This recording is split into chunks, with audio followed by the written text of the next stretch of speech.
जहां रूस और यूक्रेन की जंग खत्म होने का नाम नहीं ले रही, लेकिन इसी बीच एक और बड़ी जंग शुरू हो गई है।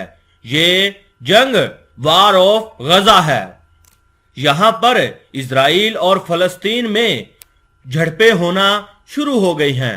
हमास ने रॉकेट दागे तो नेतन्याहू आउट ऑफ कंट्रोल हो गए। रात के अंधेरे में गजा को हमलों से दहला दिया गया। इजराइल ने यह बमबारी करके हमास के कई ठिकाने और कई फैक्ट्रियां तबाह कर दी हैं।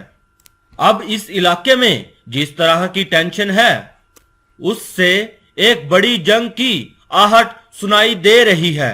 जहां आसमान से मिसाइलें बरसी, दूसरी तरफ से रॉकेटों की बौछार हुई और इस तरह जमीन पर हाहाकार मच गया। यूक्रेन और रूस के दरमियान जंग जारी तो है, लेकिन इसी बीच जंग का एक और मैदान खुल गया है। ये फ्रंट इजराइल और फलस्तीन का है। इजराइल और फलस्तीन एक दूसरे को खत्म करने के लिए निकल पड़े हैं। जहां रात के अंधेरे में इजराइल के फाइटर जेटों ने हमास के ठिकानों के ऊपर मिसाइल गिरा के तबाही मचा दी। इजराइल के फाइटर जेटों ने आसमान से इतनी मिसाइलें गिराई कि आसपास की हर चीज लरज उठी।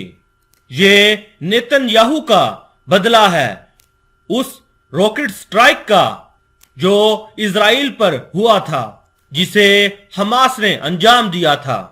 हमास ने इजराइल के ऊपर रॉकेट हमला किया तो इजराइल ने बिना कोई झिझक गजा की पट्टी को दहला दिया। गजा पर एक जगह पर नहीं, बल्कि इजराइल ने कई जगह पर अपनी फजाई कार्रवाइयां की। गजा पर हमास के जहां जहां ठिकाने हैं और हमास की फैक्ट्रियां हैं, वहीं पर इजराइल ने अपने फाइटर जेटों की मदद से मिसाइल दागे ताकि इजराइल का सबसे बड़ा दुश्मन हमास की कमर तोड़ी जा सके। इजरायली फोर्स ने न सिर्फ हमास के ठिकानों को तबाह किया, बल्कि उसके हथियार बनाने वाली फैक्ट्रियों को भी मलबे का ढेर बना दिया। इजराइल ने दावा किया है कि इस हमले के बाद हमास को बहुत बड़ी चोट पहुंची है। वहीं पर हमास ने भी एक बड़ा दावा कर दिया है। हमास का कहना है कि इजराइल के फाइटर जेटों को हमने एंटी एयरक्राफ्ट मिसाइलों की मदद से तबाह कर दिया है। इजराइल और फलस्तीन के बीच ये जंग उस वक्त शुरू हुई जब इजराइल के जेलों में फलस्तीनी औरतों पर इजरायली हमला करते हुए सामने आए। इसके बाद हमास ने इजराइल के ऊपर 2 रॉकेट दाग दिए, जिससे नेतन्याहू और इजराइल की फोर्सेस भड़क उठी।